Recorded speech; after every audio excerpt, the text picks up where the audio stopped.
Welcome back to another episode of The Keydra Show. Listen to Key. I am your host, Keydra, aka your favorite journalist. I am so happy and so excited to talk to y'all. Y'all know this is the highlight of my week. Talking to y'all, connecting with y'all. It really just makes me so happy. You know what else makes me happy?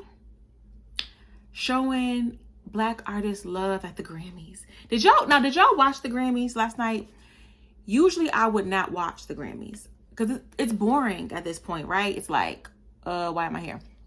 But at this point, I was randomly sitting here scrolling. I'm like, oh, I saw all the looks on Instagram. I was like, you know what? I am going to watch the Grammys. Let me just turn it on, boop. And I was very pleasantly surprised. I was pleasantly surprised with the Grammys this year. I think it was one of the first times that I've seen it. I want to say in a long time, but I feel like ever that I can remember that it was actually inclusive. Like, what a concept to have a multicultural award show when music is a multicultural landscape. What a concept. The performances, folks got awards, there were shady moments. The highlight of the night for me was Jay-Z, Sean Carter, standing up for his wife. I appreciated that so much. Protect Black women. That is a prime example. Jay-Z's speech is a prime example of what it is for us to show up for each other and for a man to show up for his wife. I mean, if you did not see, I'm sure you've heard at this point, Jay-Z went to the Grammys, him, Beyonce, Baby Blue. My girl Beyonce was looking real incognito with her cowboy hat because her man was winning a really big award that I feel like she was on the low. Because, you know, she didn't want to take any attention from her man. She was playing it cool. She had the hat on. People was like, B, why do you have that hat on, babe? We can see you. Like, you're not hiding behind the hat, babe. We can see you. But my girl was keeping it real chill. She's like, it's not about me. It's about my man. Blue was there in her beautiful gown, looking like a star, the star that she is. Blue has her own Grammys, child. But Jay-Z was there getting the Dr. Dre Global Impact Award. And when he went on stage with his hair locked, he was like, listen, you know, we love the Grammys. We just want the Grammys to do better. Period, point blank. I'm grateful for this award. Shouted out Dr. Dre. And he gave us a little hip hop history. I didn't know he was like back in 89. I think it was Will Smith. And he essentially won, him and Jazzy Jeff won an award back then. And they boycotted the Grammys because of how they were treating hip hop at the time. And then he kind of followed suit in 98 and boycotted the Grammys. But he was honest. It was like, you know, I want to be a part of the Grammys. Everybody wants to be a part of the Grammys. You grow up wanting to be a part of it. We just want you to be more inclusive and stop pretending like hip hop and like Black people don't have a strong, if not the hand in all of this whole thing called music. You can't talk about music and about the influence without mentioning us. So stop pretending like you can. That's all Jay was saying. And he stood up there and was like, you know, some of the folks, some of these categories don't deserve to be here. He's not wrong. We all know that. But he really stood up for Beyonce when he was like, you know, this young lady has won the most Grammys, but she's never won Album of the Year. And even by your own metrics, Grammy, that isn't right. And he's not wrong. For Beyonce to not have won Album of the Year for Lemonade. Renaissance, if it's up to me, she would have won Album of the Year for all the albums because they were all phenomenal, especially in comparison to Taylor Swift. I have no idea what Taylor Swift is doing. I didn't even know she was still making music. Like, Taylor Swift doesn't even come across my desk. She doesn't come across my radar. Like, the last Taylor Swift song I know is Bad Blood. Couldn't tell you a song since then. So the fact that Beyonce has these huge records that are a reflection of culture. Lemonade was a beautiful reflection of where we were during that time with police brutality. I mean, that's still going on, but it just captured that moment of police brutality with Formation and just her situation with Jay-Z and relationships and what that's like. She took us through the up and down of what it is to be in a relationship and what it is to be committed to a person. It's just an amazing reflection of history. Fast forward to Renaissance, same thing, bringing back those old dance tracks and just what R&B and everyone knows the Renaissance tour and the global impact that it had. One of my biggest regrets in life. I told you I was very sad last year, very depressed, was not in my right mind. I didn't even go to Renaissance. Probably one of, if not the biggest regret of my life. I did see the movie, but not going to the concert. I just need her to drop one more date. I don't care if it's in New Zealand, I'm going. I digress. But for her to have never won Album of the Year is crazy. But you give her all these other awards, which are amazing, but that says something. And I'm so grateful that Jay-Z pointed it out and acknowledged it. And that he brought his daughter on stage. He brought Blue up on stage with him. And it was just a beautiful moment for us in Black History Month. Jay did that, and I just have nothing but respect for him for bringing that up. And it was the Beyonce Awards anyway, because the way that folks were lining up to take pictures with Beyonce after the show was over, it was the Beyonce show anyway. That's why my girl was trying to be on the low with that hat. But baby, we saw you, and it was just a beautiful moment for history, for him to go up there and say what he said and be honest. He was like, I get real honest when I'm nervous. Love that. I'm going to quote that. I'm going to steal that quote. It was brave of him. It was honorable of him. And we need that, all of that, to continue to go into 2024. Us standing up for ourselves, for our family, for our people. Jay really did his big one with that one, period. Taylor Swift pissed me off. I'm just going to be honest, you guys. She pissed me off because she won Album of the Year. Again, I don't know anything about Taylor Swift. You hear the click clacking in the corner. That's Savage. He's eating his food. Don't mind him. She won Album of the Year. Again, this is her 4th time. I think this is her 14th Grammy. I think something like that. And she won Album of the Year, her 4th time winning Album of the Year. I have no idea what this album was. I don't know any songs from this album. I don't know. I'm not a Taylor Swift fan. I'm not a hater. Taylor Swift she has a level of influence because the people go crazy for her. I guess I would say she's a good songwriter. Again, I don't really know any of her songs, but she plays the guitar. That's cool. Singing, dancing, but she plays that guitar. She plays that guitar really, really well. So I'll give her that. And you know, folks, they like her. So, but winning that award 4 times is crazy. I digress. Taylor pissed me off. Taylor Swift pissed me off. Why would you go on stage and accept Album of the Year from Celine Dion and not acknowledge her? It's Celine Dion. It's the queen.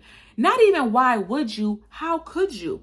That Taylor Swift's level of privilege is a level of privilege I don't even want, because I don't even know how I would be able to fathom to go on stage and accept an award from a real global icon like Celine, a seasoned person.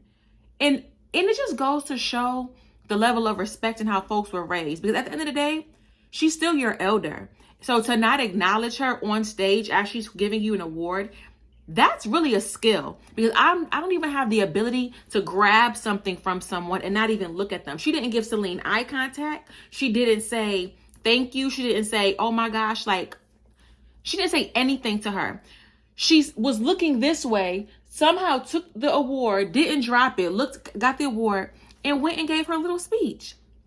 Again, a level of privilege I don't want to know anything about. It was weird. It was awkward. And everyone who watched it noticed it when it happened.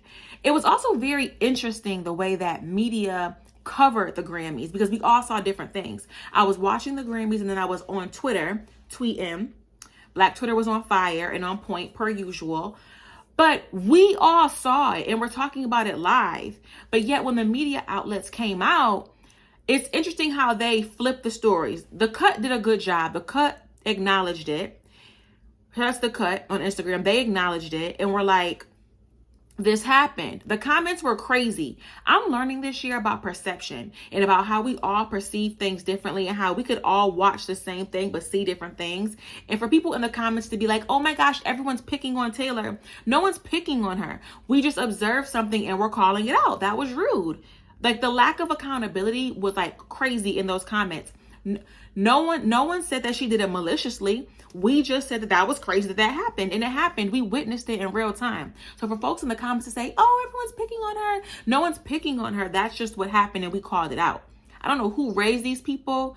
The lack of accountability is crazy and weird, and just trying to rewrite history as it didn't happen was weird. I noticed that too. Marie Claire was weird with their coverage because they posted a photo of Beyonce. Again, I saw their Instagram last night. I have to go back and look, but their caption of Beyonce was, oh, when they dropped the Beyonce photos on Getty. That just seems so basic. So you aren't going to talk about that line of folks that were there to take pictures with Beyonce at the end of the awards that we saw. You don't want to talk about how her husband stood up for her. You don't want to talk about her being there with her daughter being a Grammy winner, and she let her daughter shine. Blue had a beautiful gown on. I think Beyonce was wearing shorts, child. That's the caption.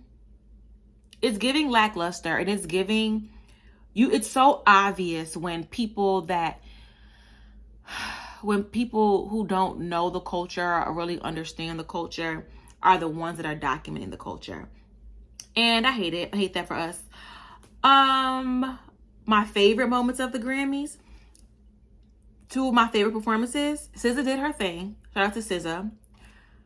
Sometimes I just want SZA to chill. Sometimes I just want her to sit down and sing and be beautiful and give us a little 1-2. She gave us a theatric work, but it was cool. I was so happy that she won. Lizzo presented the award to her. They gave each other such a beautiful embrace, and they have known each other since 2013. And they were just like, and SZA was just talking about how, you know, this is my girl, and we came up together. I love that for SZA. Very, very excited for her. So many other great wins. Victoria Monet winning Best New Artist. She 100% deserved that. So many great moments. My favorite performances, Miley Cyrus killed it. I'm not a Miley Cyrus fan. I'm still mad at her about when she had her little hip hop phase and she was twerking on stage and she thought she was going to be like a rapper. Remember, she was doing all those rap songs or featuring her on them, and then she said she didn't want to do hip hop anymore. It was beneath her. I'm still mad at her from then. I think that was in 2015, 16, maybe 17. I hold grudges. I'm not gonna lie. I do. I'm a Gemini, so I'm still mad at her by then. But I have to give it to her. She looked good. Her body looks good. Her performance was amazing. She was channeling her inner Tina the best that she could do. It was, you know, the Kids Bop version of Tina's performance, but what she did was amazing. Like, she looked great. She sounded great. And then I love that she was confident up there, because I hate when folks go up there and they act a little too humble. Like, oh my gosh, I can't believe I won. Girl, you stay in front row at the Grammys. Like, you know there's a good chance that you're going to win. Especially Taylor Swift. Like, girl, you know at this point, your privilege is always going to get you there. But with Miley, she got up, she was singing her song. The flowers, I write my hands in the sand. I kind of knew the song in passing, but I wasn't really too familiar. During the middle of the performance, she was like, don't act like I don't know the song. Period. Heard you, Miley. I love that confidence from her. She did her thing. She did her big one 100%. Like Miley, and she won the Grammy too. She looked good and she deserved it. I'm not a hater. Like I said, I'm not a hater. I'm going to always give people their due. Will I play the song? Maybe. But you know, until she apologizes for them comments, child, and donates $1 million to a black fund. I'm never going to forgive her for those comments, because I don't like when artists pop in and out of hip hop how they want to. Burna Boy killed it. So excited for Burna Boy. I think he was the first Nigerian to ever grace the Grammy stage. Either the first Nigerian or the first African to ever grace the Grammy stage. He brought the African market to the Grammy stage. I love that. I just love seeing our people up there and representing our culture. And for my African people, I just love that for us. And it was beautiful. They did a great job of just having a diverse group of performers. Olivia Rodrigo, that part was really good. And I do think that a lot of Black people got their due as far as awards. We're definitely going in the right direction with the Grammys. We can do a little bit better, but we're going in a better direction than where we were, because I wasn't bored. I watched it all the way to the end. We had Tracy Chapman up there. It was just a moment. And for Black History Month, it was a step in the right direction. So I can give them that for this year. So I hope they keep it up for more years to come, babe. When it comes to artists popping in and out of hip hop, J.Lo. Did y'all see the drama with J.Lo and Ayo Edebiri? I know I butchered that. I'm sorry. The girl from The Bear. My girl won an Emmy, or a couple of Emmys. My girl was killing it. And a podcast episode resurfaced from a couple of years ago when she was talking about how she said J.Lo's entire career is a scam. Hollering J.Lo's entire career a scam. She didn't lie. She didn't lie. Did I lie? Did I lie? In the name of Nicki Minaj. She didn't lie, because J.Lo is a phenomenal dancer. Again, I'm not a hater. I will never take someone's talent from them. She's a phenomenal dancer. My girl, when it comes to acting, J.Lo is that girl when it comes to acting. My girl said, he was like, what? So I can't hit you? What J.Lo say? No, you can't. And enough. We love enough. Like Selena, like we thought J.Lo was Selena. Like she killed that role. Like J.Lo acting, J.Lo dancing, J.Lo is that girl.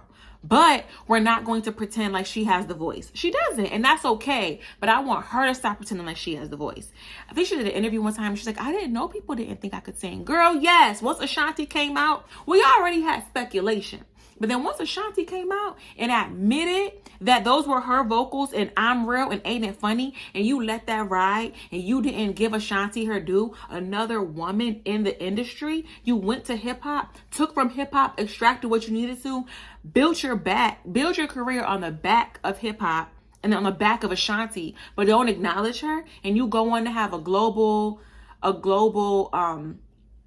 career, and you don't acknowledge Ashanti for singing two of your biggest hits. I have a problem with that. I don't like that. Give Ashanti her flowers.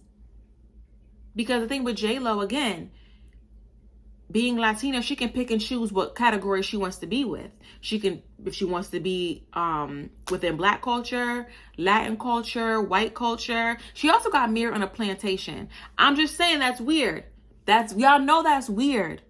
That's weird. Why would you get married on a plantation to Ben Affleck? That's weird. I don't care that his family is his family's for 155 years ago. It's weird. I don't know. So my girl Ayo, she apologized for her comments, but she shouldn't have, because she just kept it. She kept it where it needs to be. It's weird, J.Lo. It's weird. Give Ashanti her flowers. Recognize that lady. Pay her. She hasn't been paid. We're way overdue. And inflation. She needs inflation, and she needs to be taxed on that money, because it's been so long. It's been so long. But speaking of so long, did y'all see the Griselda series on Netflix? I watched it. I have so many feelings. Griselda. I just feel like they did not paint an accurate and full picture of my girl's life. Griselda had a lot going on, and they made it seem like she was just this crazed woman that got money and power and that couldn't handle it and started acting up. But the reality is that Griselda never had a chance. She was a seg worker at 13. Allegedly, she kidnapped a boy at 13. Again, allegedly. I just saw this on the internet. Same way y'all find stuff. Allegedly, she kidnapped a boy that was from a wealthy family. And then when his family didn't pay the ransom money, I don't know. That's just what I think. I saw that on vulture.com. I'm going to put it up here where I saw that. Very strange. I don't know. But that was at 13. And then she had all three of her children before the age of 21. Griselda never had a chance. So she was used to using her body as a means. And she got married to some guy who was a counterfeiter, who I'm assuming was older than her. I don't know. Had 3 kids for him before 21. The one thing about Griselda, she was getting those rings though. My girl was getting those rings. She had 3 husbands. My girl had 3 husbands. She was collecting those rings. But I just wish that the Netflix series would have set her up a little bit more of who she was and where she came from. Because the Netflix series just made it seem like, oh, she, again, was this crazed woman that got power and money and didn't know how to handle it. But the reality of it was she grew up in poverty. I think her mother was a sex worker too. And that's how she got into life. She ran away really young from her mom, because I watched the Catherine Zeta-Jones Lifetime movie of Griselda's life. And yeah, from what I remember, it was weird. Like, even her mom was like sending her tricks. It was crazy. So I'm never justifying her behavior. Yeah, she was very much off, but I'm always fascinated with how people become or get to where they are. Because I'm a firm believer that adults are just overgrown children trying to outrun or, dismiss their childhood trauma. That's just what I believe. I believe we're all, as adults, fighting our childhood trauma. That's just what we do every day. And until you heal and until you actually do the hard work to undo that childhood trauma. And the people around you are just, victims to your childhood trauma until you fix it and until you decide to do something about it. So Griselda, I thought that her early story was just as important to how she became who she became. Don't just start the movie with, oh, my husband is making me have seg with his brother. How we get here? I want to know the backstory, because that's crazy. And they made it seem like she was just like this little housewife before. No, get into the nitty gritties. They could have did flashbacks. They could have gave us some flashbacks in between to show us how she was when she was younger to who she became to be. But yeah, anyway, the movie just goes on to just portray her as this godmother, as they called her, of all these drugs throughout the 80s and 70s, maybe 90s. I don't remember the timeline. Y'all correct me, but y'all know what I'm talking about. And she was moving weight. My girl was moving weight in Miami, California, and she got a little trigger happy. It was just a very tragic and sad story. And I just blame the U.S. government. I just blame the government for everything. Did she have to do all those things? No. But I think, it's hard. Even the cop, if you watch the movie, again, I'm not justifying this lady's crimes, but I do think that there is something to be said about how money is hoarded at the top in the 1%, and all these rich people hoard all this money, and then it trickles down to us, the rest of the population, and people do outlandish things for money and just to have a better way of living. I mentioned the cop because even she was saying, like, I just work. I don't want to do this job. I work this job so I can have good health insurance and spend time with my son. I think it's weird that in this country they make it hard for folks to get ahead. Especially if you don't have a background, if you didn't have a good head start, it's even harder. They say, go to college, you'll get a good job. But we're seeing that I think millennials are the first generation that really took that to heart. And as a millennial, babe, it's not going good for us. Because I don't know how they're going to get that 90K, because I don't have it. I don't have that 90K. Some student loans that y'all gave me, I don't have it. The jobs aren't paying off the student loans. I was looking at something online and it was just talking about how even to buy a house, the gap between what it was like to buy a house in the 50s and the 60s and what you made just made more sense. Versus now, it's like such a huge gap, and millennials were one of those generations that aren't reaping the benefits, the fruits of our labor. So again, I'm not justifying this woman. X'd off a lot of people and the drugs, and she did go crazy. But I do think that when she came to the States, if there were better opportunities for folks to live a decent life, and if that gap wasn't so huge, people would commit less crimes. And that's just what it is. If the gap wasn't so huge, there would be less crime. It just would be. It just would, because people would be happy. People don't commit and more content. People don't commit crimes because they want to. They don't go into a life of crime and violence because they want to. They do it out of desperation. They do it because that's what they saw someone else do and they saw it worked for them.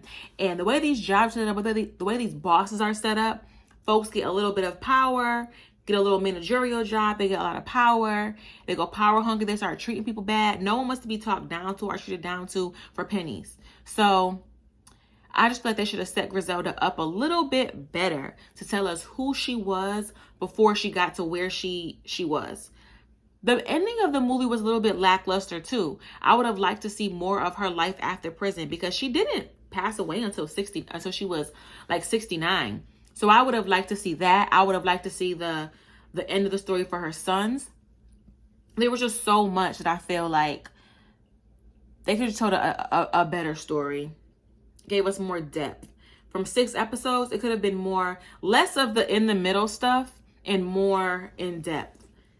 So give us a full picture of this woman, because her life was just so rich in the sense of it was just so layered and nuanced, and I don't think that was fully represented in the show. And I feel like if you're going to tell the story right. What Netflix is doing to her son is wrong.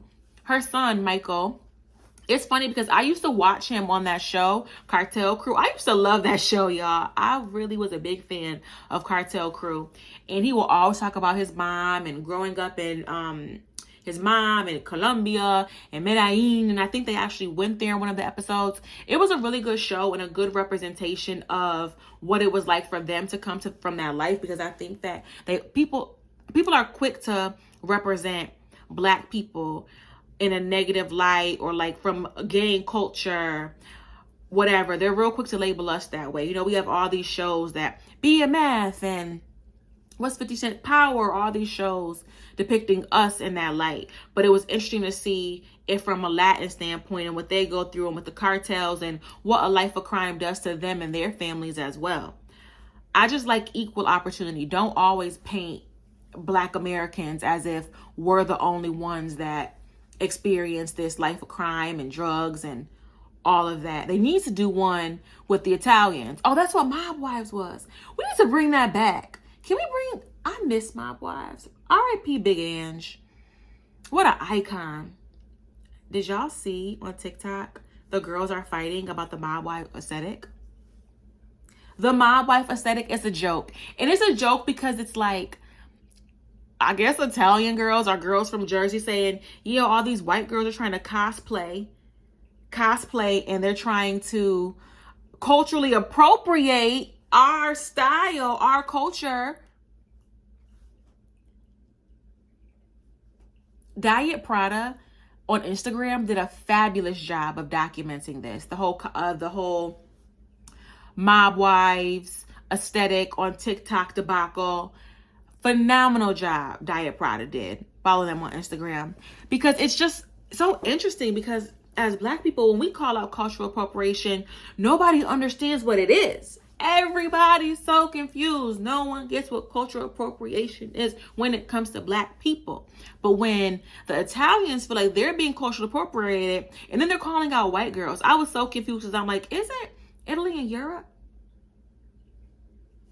Somebody was like, oh, well, some parts are close to Morocco and they have East African heritage. I don't care. I don't want to talk about it. It's in Europe. You're white. And that's fine. But stop trying to make it something that it's not. The delusion, the level of delulu that I've been seeing on the internet is just like... But again, I digress. But my wife's aesthetic, heavy gold jewelry, fur coats, a lip. I just feel like that's what Black people do every day. Like, I just feel like that's just been our aesthetic and our look. So I'm thoroughly confused by it. But hey, I mean, I've been wearing my fur coat. That was my inheritance. Black people, we pass things down. That's how our inheritance goes. We don't get the cold cash. I got my grandma's fur. It's so cute too. It has her, I guess back in the day, all the girlies with the furs, they used to have their initials inside. So it has her initials. That was my inheritance. That's what she left me. I'm obsessed with that coat. I had it redone because I guess back in the days, the girls had like the bell sleeves and stuff like that. Maybe I could post a picture of it here.